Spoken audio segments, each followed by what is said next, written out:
So my talk today is about textile expressions using paint and stitch.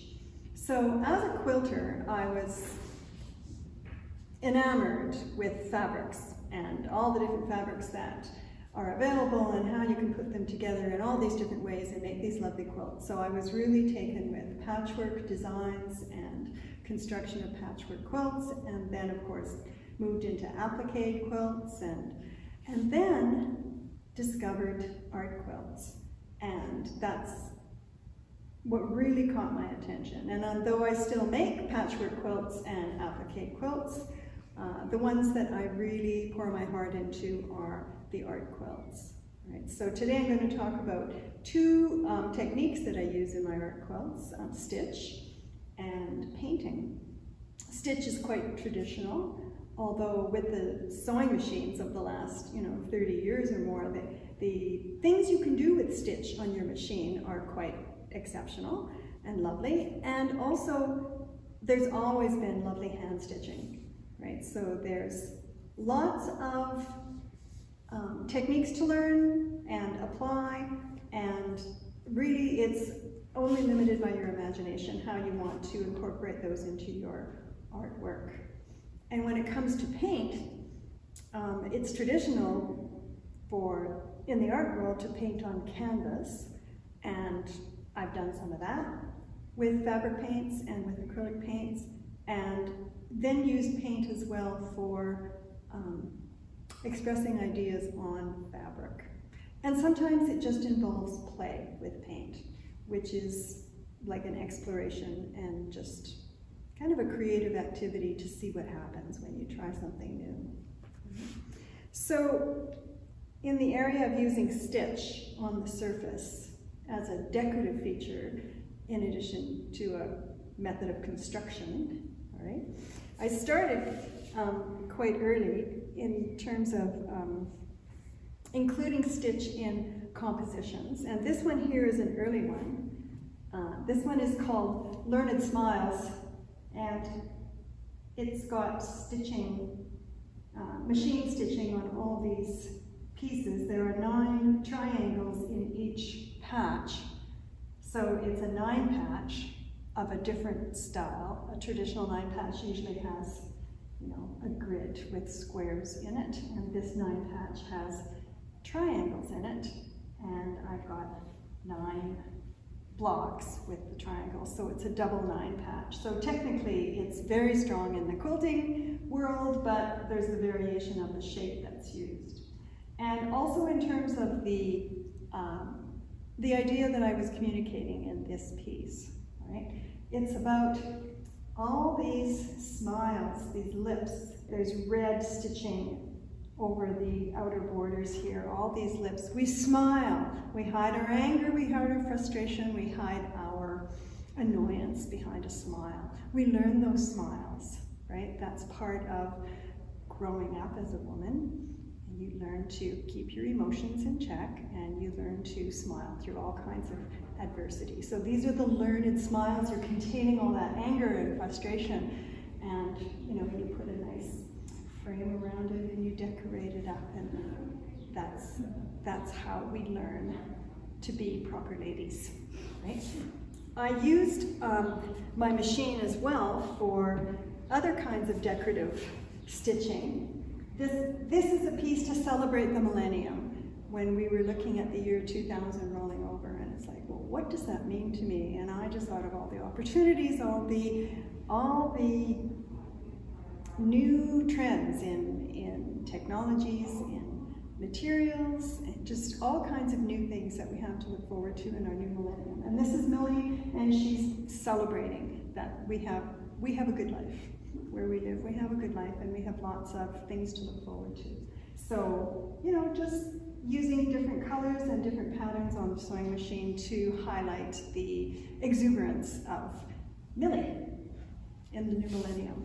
So I also used hand stitching, and I did learn some embroidery as a child, but it's never been a strong desire or a real like a preferred method of stitching for me. I do like using my machine. But I do like the contemplative aspect of doing some hand stitching. So most of my hand stitching has been done on small pieces, all right, including this one. And this one is from a series called Landed, where I was investigating the history of women, especially, who emigrated to this part of the world, right? So the period of immigration to Western Canada from the Land Settlement Act of 1870 through to, what, the 1930s. And this is one of my bucket ladies, right? That's an icon that I developed. I made stamps. I made these. This is done using a batik or a resist method, like for making batik, where you draw your image with wax and then you paint on top. Right? So this one has paint and stitch in it, right? And monotone. Another one that uses stitch is, again, using my machine, because, my goodness, there are so many features on a machine that a person can use. All right, so this one here is from a series that I did on my yoga practice. And one of the 8 limbs of yoga is meditation. And often you have a mantra, something that you say to yourself to help to focus your mind as you are calming yourself to either prepare for your yoga practice or at the end when you're preparing to rest after your yoga practice. And this one is normally found at the end. The sewing machine that I have had alphabets in it. So I stitched a spiral using a verse and using different colors of thread. And this verse is a Tibetan prayer, quite common. May you be filled with loving kindness. May you be well. May you be peaceful and at ease. May you be happy. And that's what it says over and over in a circle. So I did a series of these mandala pieces as well, using a similar technique, like developing a different mandala in the center based on yoga symbolism, and incorporating a prayer or a poem in the circular pattern that was stitched around it. So this one was kind of fun because there's a lot of technique and a requirement to be exact, because people can read if there's a typo. So you want to make sure that you spelled everything correctly. So that was another way of using the stitch as a design feature in the piece. So a more recent piece uses stitch, both machine and hand stitching, for helping to create movement, helping to draw the eye around the piece, and highlighting certain movement. So the hand stitching, the big stitch, so-called, because you can see it from quite a distance, and is communicating the motion, the spirals. All right? This one is called Whirlpool or Ripple, and it was a response to climate change and the way that the information surrounding climate change is communicated to us. Right? So sometimes we hear messages where, oh, it's the end of the world, and it's just, you know, we have to stop doing all these poor practices around emissions and wasting energy and being wasteful, or the world is going to come to an end. And the other side is, oh, well, you know, we have time and technology, we'll find some technological solutions and we'll all be fine, so don't sweat it, right? And you're back and you're forth, and you're, you know, and it's like a whirlpool sometimes where you're all agitated, and other times it's just a ripple. It's like, don't worry yourself about it. So that was my comment on how the communications is really making it difficult to understand the message around climate change. This little one is a little piece where I was experimenting with using hand stitch as a design element, like to create a shape, and then filling it in again. So I was inspired by a woman from the Vancouver area, Bettina Matskun, who came to Edmonton to teach class, and she was using really simple hand stitching, like a chain stitch and running stitch, to create really interesting work, usually creating maps. And I just thought, well, how interesting that you can fill a shape with a little stitch and people can easily identify what that shape is. So that's what this is, and this piece is the blues are going around. So back to machine stitching again. This one was done quite some time ago, and it's from a pattern by Louise, sorry, name escapes me at the moment. Anyway, it appealed to me because of the high contrast between the lights and the darks, and because of the motion, right? And I called this one Calypso Moons. But I decided when it was time to quilt it that I would try all the stitches on my machine, or as many stitches as I could incorporate it, so that down the center of every one of these strips of fabric there's a different stitch and in a different thread that usually corresponds to the color of the fabric that it's on. So it was a real labor of love because the whole thing was tied, like all the ends were tied, because I didn't like the look of stitching on top to end a line of stitching. So I left tails and I tied them all by hand. So this one's kind of precious just for all the time that I put into it. Did you use the decorative stitches to quilt it? Yes, I did in fact, because you can see them on the back. Okay. Mm-hmm. Yeah, you can see that it was quilted using decorative stitches. Normally we would use a machine on a straight stitch to do the quilting, but I used decorative stitches to do the quilting. So of course it used up a lot of thread, but it was what I determined that I wanted to do. Yeah, because you could have saved yourself a lot of time by doing it. Doing straight stitch? No, doing the decorative stitching before you pieced it. You know, I'm not sure. I'm not sure that would have worked, because once these were in strips, it was very easy to center the presser foot down the middle of the 1-inch strip. Yeah. You know, and just zip down. Yeah. It's just two ways of doing it. And even though it's somewhat of a pattern, it's still traditional quilting. Oh, it is. It's patchwork and applique. Yeah. Right? It's traditional, but it's got a modern kind of interpretation. Yeah. The incomplete circles. Yeah. Right? The fact that it's strip pieced. And the strip piecing, these circular shapes, and some of the outside L pieces they're strip pieced. Yeah. So you know, it's lovely. I suppose a good example of quilting in the 90s or the circles on it make it really interesting. Yeah. It's the one that gets put up around Halloween. It's interesting. Traditional quilting can go in so many different directions from where it is. It's not static, I guess is what I'm trying to say. Oh, I agree, because people will always see a new way to do something. And what if I did this? What if I did that? And it's wonderful because you can be creative, you can be innovative. And my goodness, some of the work that's being done today is so marvelous. I mean, I go around the room here and I look at all the techniques that the different artists chose to interpret their interpretation of the theme Threads of Hope. And it's like, it's so marvelous that all this variety. To me, it's inspiring, but so creative.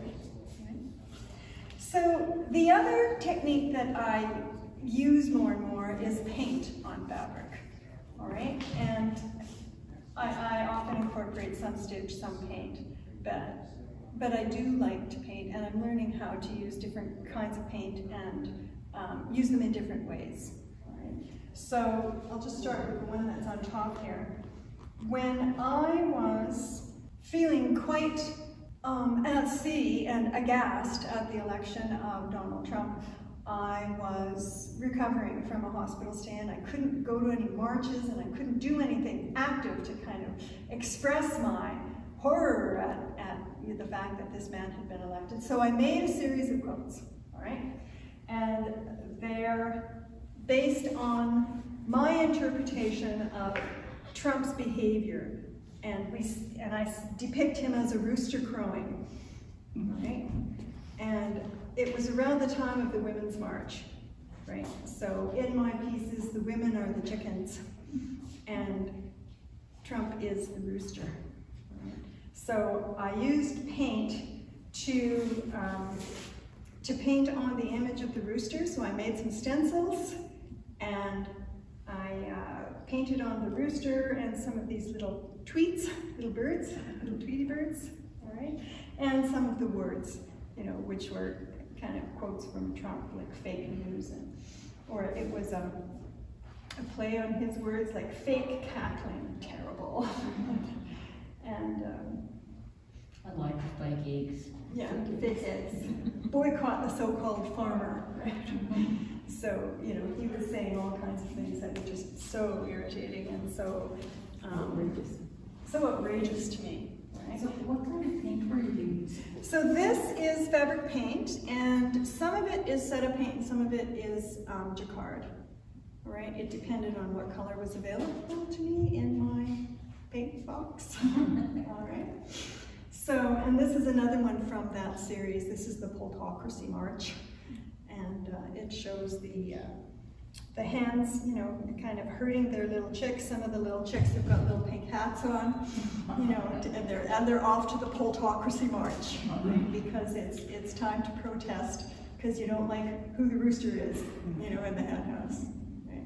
So there were 5 in this series, 5 pieces, and it was a lot of fun to make, and it was cathartic because, you know, there was no other way to express how aghast I was at the election of Donald Trump and the prospect of him being in the White House for 4 years. I used paint in this piece here. This was mine from the Threads of Hope exhibit, and I was inspired by a magazine that I received. It's called New Trail, and all the alumni of the University of Alberta get the New Trail magazine. And there just happened to be a whole issue on hope around the time of the call for entry for this exhibit. So I just read through the whole thing. I thought it was so wonderful. There was this great coincidence, right? And one of the stories had to do with the groundbreaking research by some university medical researchers in the area of Alzheimer's disease, understanding what's happening inside the brain in people who have Alzheimer's disease, and their understanding about the proteins that make up the brain and how they behave. So some of the words that I've painted on here have to do with the terminology and the research having to do with Alzheimer's and other kinds of cognitive dysfunction in the brain. So it was my way of expressing the hope for a cure for Alzheimer's, right? So that people don't have to sit on the side, and people, senior people especially, can have an active life and be enjoying their lives rather than being shut away. About the time that I finished that, there was another call for entry for a different show, and I was toying with how I'm going to interpret that one, and I had never kind of repeated a method from one piece to the next piece. And I thought, well, you know, that's worth a try. So for the call for entry for the exhibition called Future in Focus. Future in Focus, right. I decided that what I would do was I would just do a mirror image. So I created this piece, and it's the mirror image of the piece that I made for the Threads of Hope exhibition. And this one is called Hope Amid the Chaos.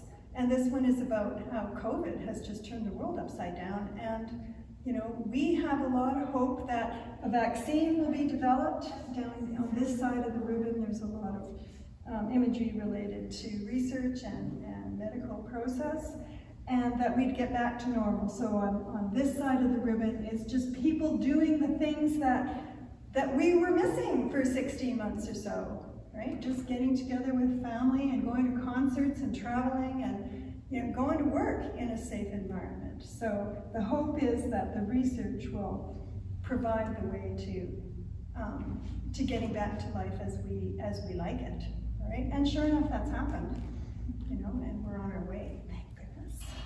All right. So this piece used paint again for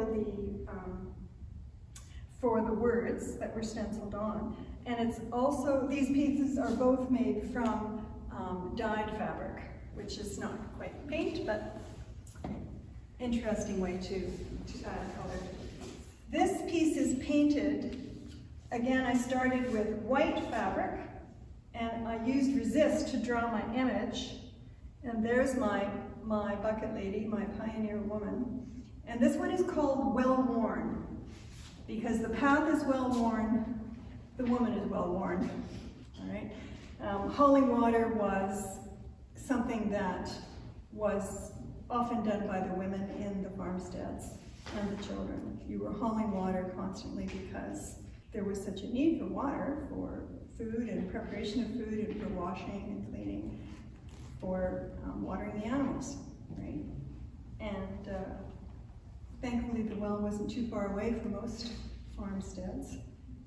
Anyhow, so this piece uses paint as a way to develop the background. All right, so I painted over the resist, and then I added some stamping. I made stamps of the women, the ladies carrying their buckets, and also some stamps of the well. Most of us, or most farms had that kind of well with a pump style, a long curved handle. So the well-worn women and their well-worn wells. And this piece used a similar technique where you start with white fabric and you draw your image with a resist and then paint the fabric, right? And this one used a dye style of paint called Dynaflow. So it behaves a little differently from regular paint. It doesn't sit on the surface so much, it actually gets absorbed by the fibers in the fabric. And it weathers differently. It does tend to fade more than paint does. But you can get well, you can customize your colors, right? You mix your colors like you would for paint, and you can create colors of your choosing.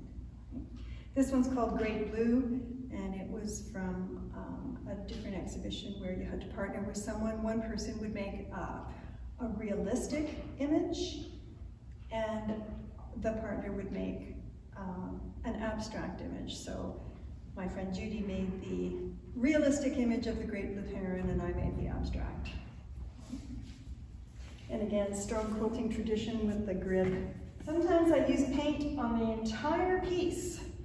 All right, this one uses, again, Setacolor and Jacquard paint, and the whole image was painted. I started with a white cloth and I used resist, and then painted the spaces between the resist lines. And this one is called Pressed into Service. And this was for an exhibition that was held at the Borealis Gallery, which is located at the Alberta Legislature in the Visitor Center. And they had an exhibition in 2018 to commemorate the 100th anniversary of the Spanish flu in Alberta. And the exhibition was called Influenza. There was a little rhyme at the time in the 1918s about a little bird that flew in, and this is how the epidemic started, right? It gets transmitted through the air. So the little bird was Enza, and influenza into the house, right? And the children would rhyme this little verse. So this one is about how the men were at war when the Spanish flu came to Canada, and a lot of the spread of the flu was attributed to the fact that the troops were coming home and they brought it with them, right? But before they could, get back into their roles in Canada, the women were the ones who were running the ambulances and conducting the healthcare services in different communities. And of course, all kinds of buildings were put into service. Churches were often turned into hospitals because they were the largest buildings in a lot of communities. And of course, it was the women who were providing the service. They were pressed into service because there weren't many men around to provide that service. This one here, it involves canvas, and this is the traditional, the artist paints on canvas. So I was playing with colors, playing with brush strokes, playing with different methods of applying the paint to the surface of the canvas. And there is a bit of cotton in here as well. This piece is cotton, and the piece with the lines on it is cotton, but using the same paint on it, and then just chopping up the pieces and arranging them into a grid. And it's just fun to look at, and it's amazing how this paint doesn't fade, because this one's been hanging for quite a few years and doesn't fade. So paint is a good medium. The other thing that I do is layering, and layering different images, different colors.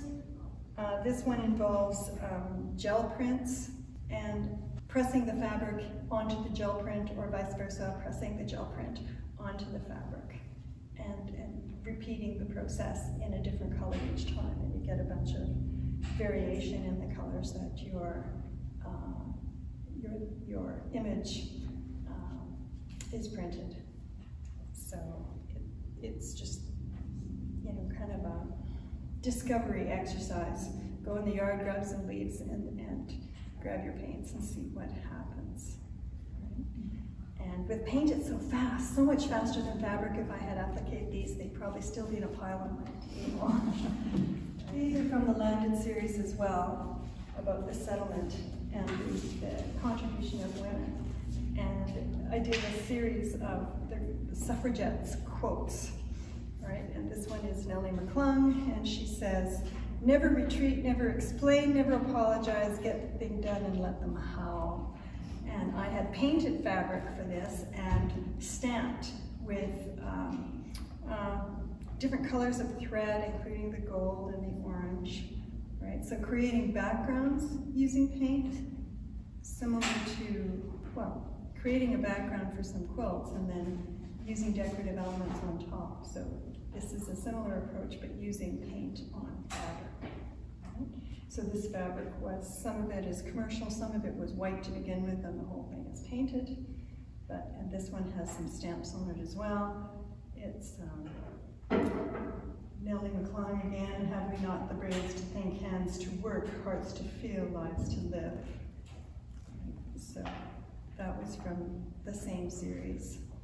One last one here for you with the, again, using canvas and fabric. These are appliqued onto the surface. And the background is painted, and resists were used before I painted it. So masking tape and little washers and just things that you might find in the garage or find in that catch-all bin somewhere in the closet or in the kitchen, stuff that you pick up off the floor and think, oh, I don't know where that goes, but I better hang on to it.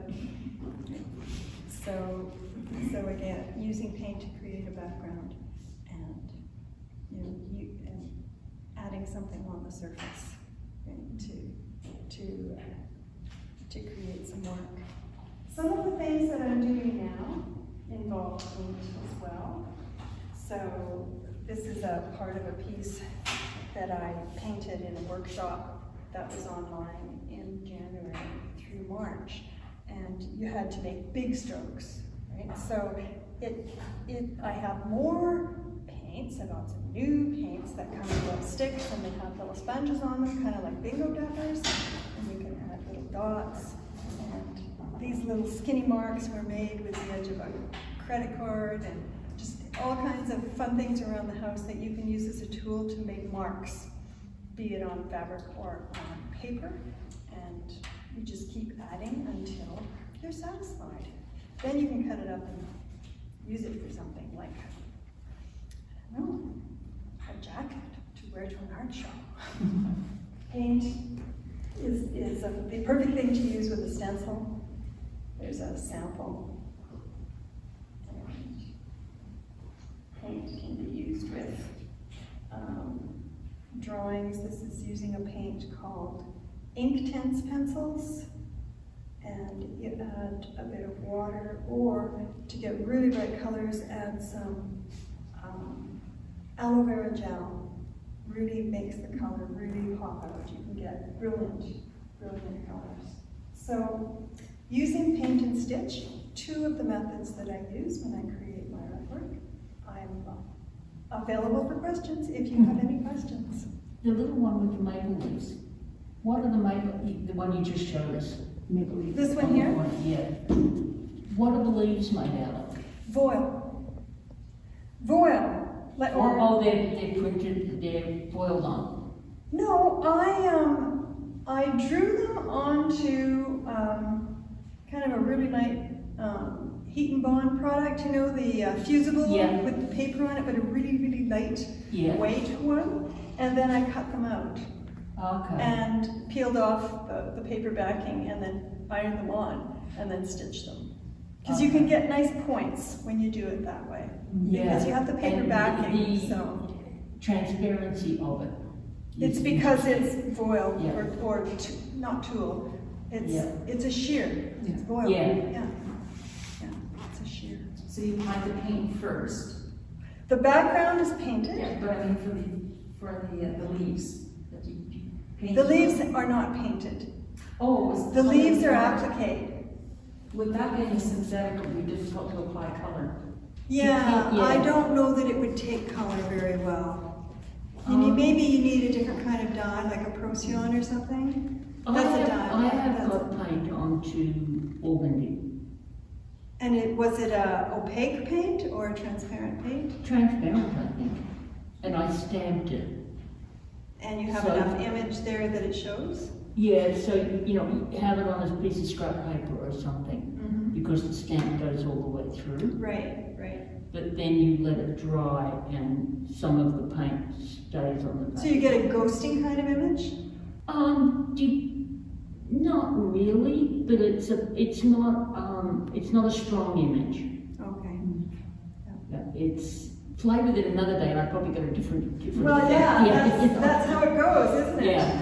Yeah. Because sometimes if you want ghosted images, there are all kinds of techniques for doing that, including using shears, right? But also paint, because some paints are transparent. Yeah. So you can just get a hint of image, to create a shadow or to create, the ghost, right? In your scene, the ghost visiting some unsuspecting person in the scene that you're creating. Yeah.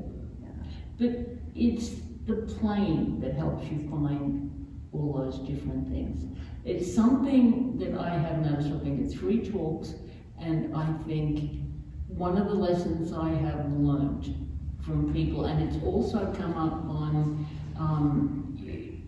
online stuff I've done lately, is that people that are good at what they do play and do little pieces and whatnot. Like, they sample a lot. It's not, fiber art is not something you can start at the beginning and go straight to the end without any detours along the way. Oh, no, because any kind of creative activity, you're going to go down routes. Sometimes they're rabbit holes, and sometimes they're just great moments of discovery. Yeah. Hey, look how this worked, isn't that cool? But sometimes it's like, well, that didn't work, better try something else. And that's how it works. That's how we learn. Yeah. So just jump in and. If you want to go to the fabric store and buy a kit and come home and make it to look exactly that's someone like else's creativity that you're engaged in. It's not your own. Yeah. Well, thank you very much for coming today. I appreciate your being here.